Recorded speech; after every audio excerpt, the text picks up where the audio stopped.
Oke, kita mulai. Bismillahirrahmanirrahim. Assalamualaikum warahmatullahi wabarakatuh. Alhamdulillah, pada kesempatan yang sekarang kita akan membahas terkait dengan proporsi ilmiah atau juga yang bisa disebut dengan hipotesis. Untuk share screen saya sudah kelihatan, teman-teman?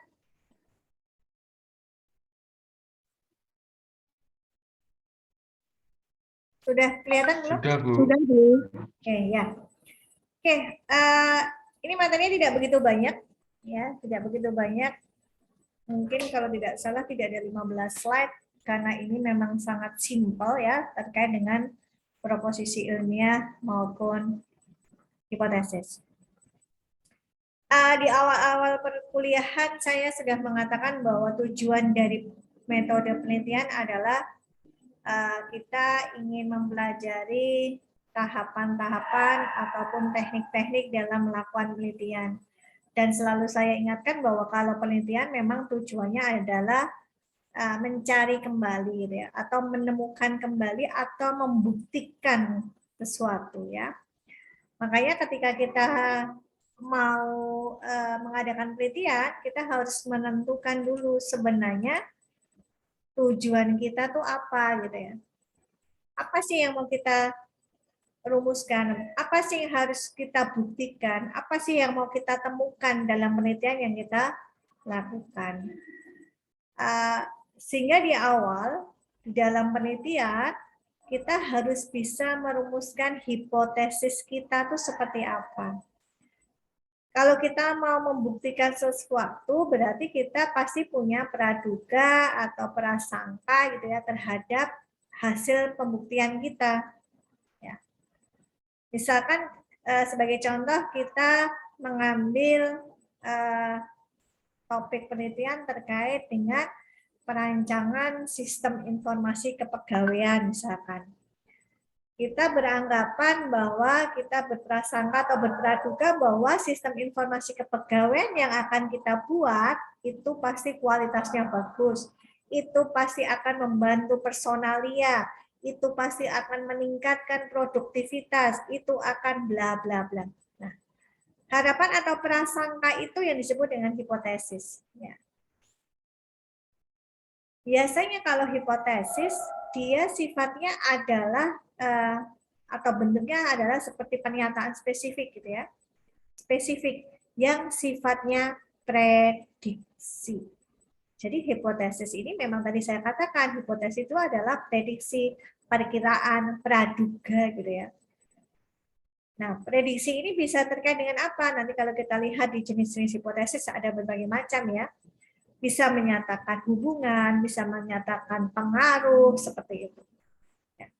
Sehingga kalau namanya prediksi, ya, hipotesis itu sifatnya prediksi, maka hipotesis ini harus kita uji kebenarannya.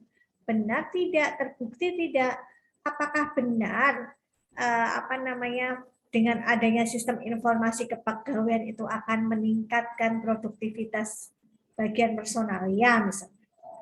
Ini harus kita uji. Di mana kita mengujinya? Diujinya dengan penelitian. Sehingga dikatakan bahwa namanya hipotesis itu adalah dia fungsinya mendeskripsikan, memberi gambaran secara konkret apa yang ingin dicapai, apa yang ingin diharapkan oleh peneliti. Seperti itu. Kalau hipotesis kita beranggap bahwa dengan sistem informasi kepegawaian itu akan meningkatkan produktivitas bagian personalnya, maka harus kita buktikan dengan penelitian. Ya, itu hipotesis.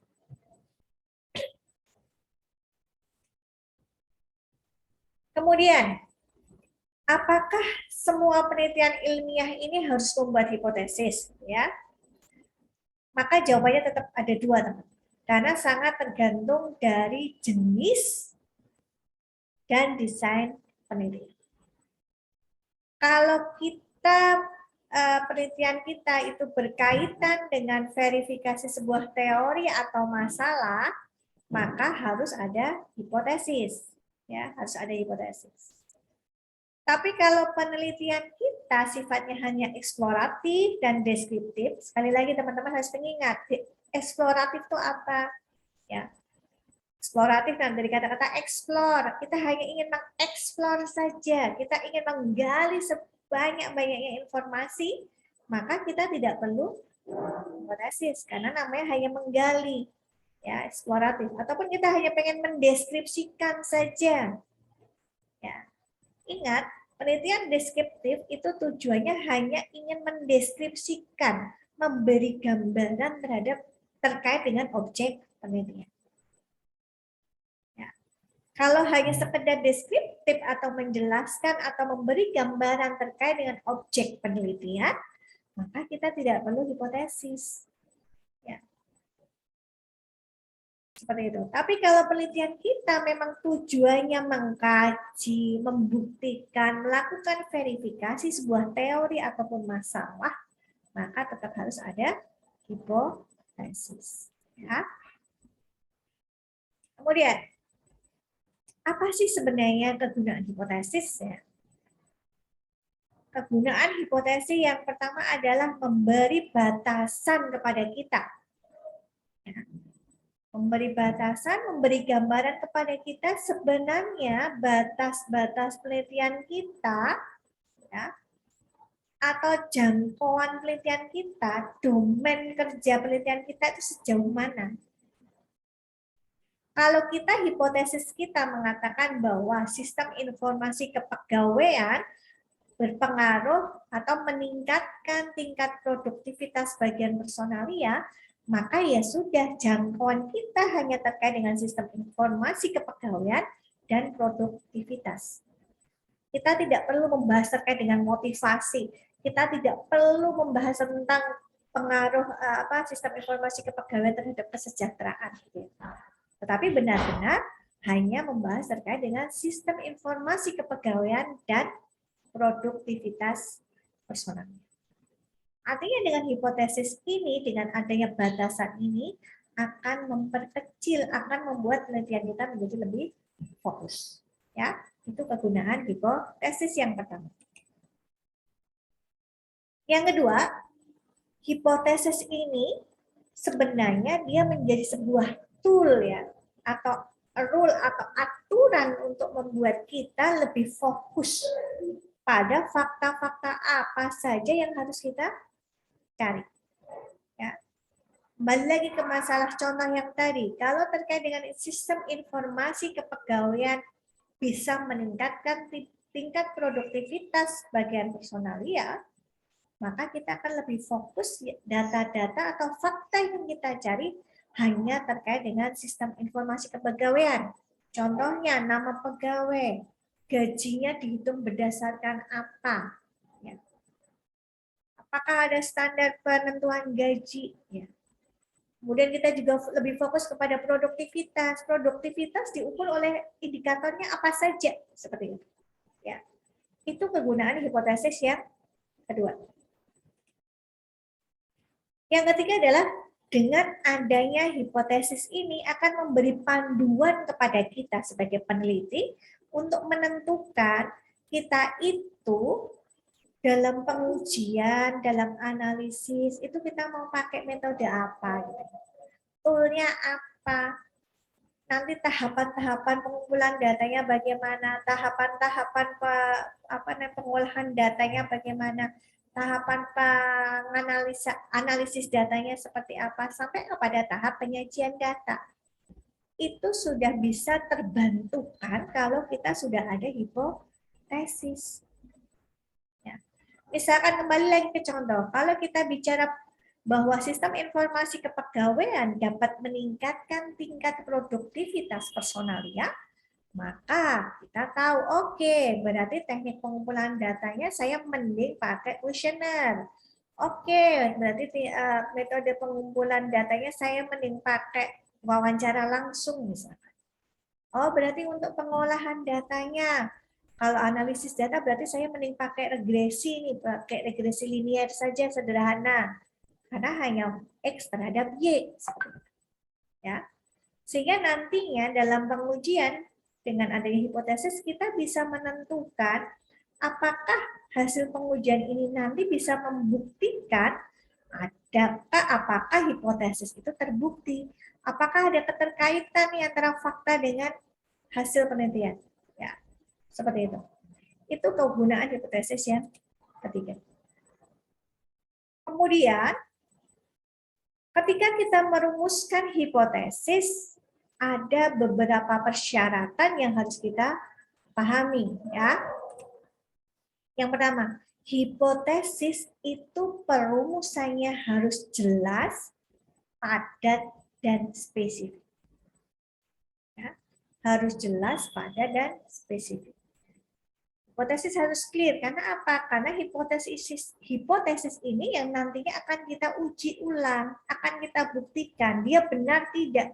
Hipotesis kita benar atau tidak, prediksi kita tadi benar atau tidak. Makanya harus dirumuskan secara jelas dan kemudian yang kedua, hipotesis itu biasanya, saya katakan biasanya dinyatakan dalam kalimat deklaratif. Contohnya tadi, sistem informasi kepegawaian bisa meningkatkan tingkat produktivitas personalia, misalkan. Bukan kalimat tanya, apakah sistem informasi kepegawaian dapat meningkatkan produktivitas bagian personalia? Tanda tanya, bukan. Ya, lebih kepada kalimat deklaratif atau pernyataan. Ya. Kemudian, hipotesis biasanya menyatakan hubungan antara dua atau lebih variabel, ya. X terhadap Y, hubungan X dan Y misalkan, atau hubungan XY dan Z, atau pengaruh XY terhadap Z, seperti itu ya. Itu persyaratan hipotesis. Kemudian, hipotesis harus dapat diuji. Karena hipotesis ini nantinya harus kita buktikan dia benar atau tidak. Kemudian hipotesis yang kita nyatakan dalam pernyataan deklaratif itu memang harus didukung oleh teori-teori. Jadi tidak bisa kita itu menentukan hipotesis hanya berdasarkan gagasan liar atau sak senengi dewi gitu ya. Tetapi memang harus kita tahu. Kita sudah ada teorinya nih. Oh, kalau adanya dengan sistem informasi kepegawaian, pasti tingkat produktivitas meningkat nih, seperti itu ya. Itu persyaratan dari hipotesis. Kemudian yang terakhir adalah persyaratan hipotesis itu harus kita kaitkan dengan populasi penelitian yang kita gunakan. Sejauh mana atau siapa saja atau jangkauan populasi mana saja yang memang menjadi bagian dari pembuktian hipotesis kita. Kemudian, tadi saya sampaikan bahwa hipotesis itu berbagai macam jenisnya ya. Ada yang disebut dengan hipotesis korelasional, ya, dari kata-kata korelasi. Kalau korelasi pasti berkaitan dengan hubungan. Ya. Artinya apa? Hipotesis korelasional itu dia menyatakan bahwa variabel-variabel penelitian yang kita pakai itu berhubungan secara bersamaan. Ya. Seperti itu. Jadi kita ingin membuktikan bahwa suatu atau dua variabel atau lebih itu memang ada keterhubungan, ada korelasi. Nah, kemudian yang jenis hipotesis yang kedua adalah hipotesis kausalitas. Dulu saya pernah sampaikan dari kata-kata cause itu berarti adalah penyebab. Artinya apa? Hipotesis ini ingin membuktikan apakah dua variabel atau lebih itu memiliki hubungan sebab akibat. Biasanya kalau sebab akibat, keyword yang bisa kita pakai adalah bagaimana pengaruh sistem informasi kepegawaian berpengaruh terhadap tingkat produktivitas personalia. Itu berarti sebab akibat. Ya.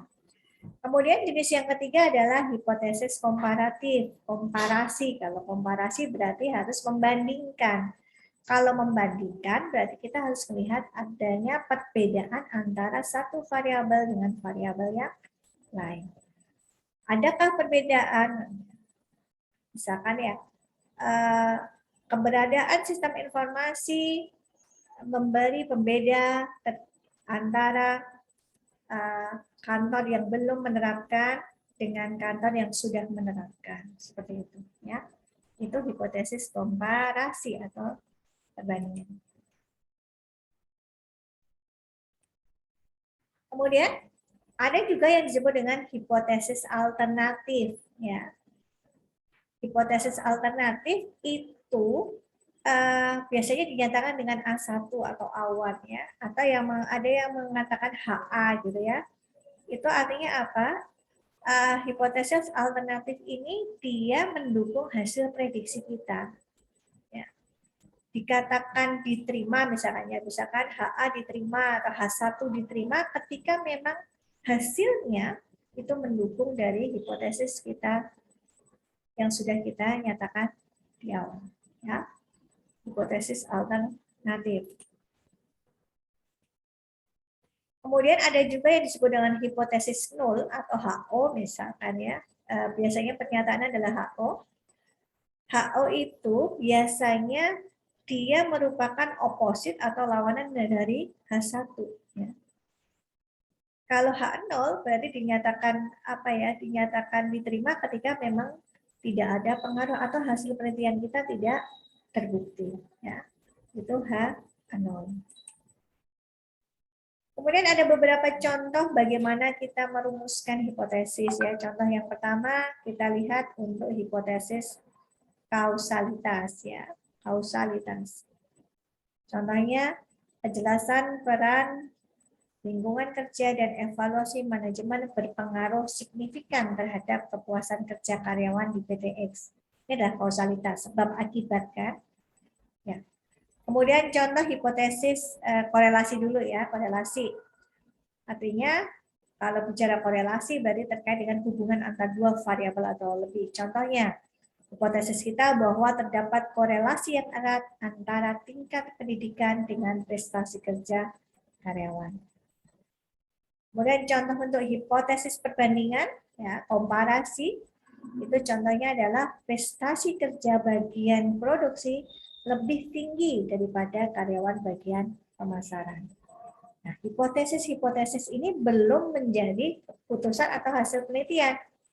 Hipotesis ini masih harus kita uji dulu dengan penelitian kita. Apakah hipotesis kita memang benar atau tidak.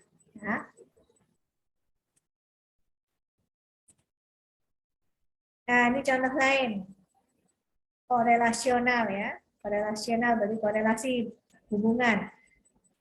Contohnya, kegiatan pembinaan mental spiritual berhubungan erat secara signifikan dengan motivasi karyawan. Ini korelasional. Ya. Atau kausalitas, sebab akibat. Semakin tinggi motivasi dan kemampuan manajerial, semakin tinggi pula kinerja usaha pedagang kaki lima. Ya. Ini contoh dari hipotesis kausalitas. Sedangkan untuk yang komparasi, contohnya, ya, terdapat perbedaan kinerja yang signifikan antara karyawan yang telah mengikuti pelatihan administratif dibanding dengan karyawan yang belum memperoleh pelatihan administratif. Ya. Ini contoh dari rumusan hipotesis. Kemudian, tadi saya katakan ada H0, HA gitu ya, alternatif gitu ya. Dikatakan H0 atau hipotesis 0 itu adalah tidak ada perbedaan antara variabel. Artinya hipotesis kita tidak terbukti. Ya. Contohnya, ini contohnya untuk yang one tail ya. Kalau H0 berarti tidak ada perbedaan. Semua variabel tidak ada perbedaan. Ya. Tidak ada pengaruh, tidak ada hubungan. Itu berarti H0. Kalau two tail, hipotesis, ya, contohnya itu tail. Ya. Ada pengaruh, jadi membandingkan bahwa ada yang berpengaruh, ada yang tidak ada berpengaruh. Ya, itu tail. Oke, itu teman-teman terkait dengan hipotesis ya. Untuk materinya tidak banyak, tetapi nanti saya harapkan teman-teman bisa menyambungkan dari rumusan masalah yang sudah buat teman-teman pada pertemuan yang sebelumnya sebagai tugas yang pertama, kemudian teman-teman bisa sambungkan. Kira-kira nanti hipotesis yang akan kita ambil seperti apa? Pernyataan deklaratifnya seperti apa? Ya, apakah mau pakai hipotesis kausalitas? Apakah mau pakai hipotesis korelasi ataupun pakai hipotesis komparasi? Itu bisa disesuaikan dengan masalah yang sudah ditemukan pada tahap perumusan masalah. Ya, itu mungkin yang bisa saya sampaikan teman-teman. Mungkin ada yang mau bertanya, kami persilahkan.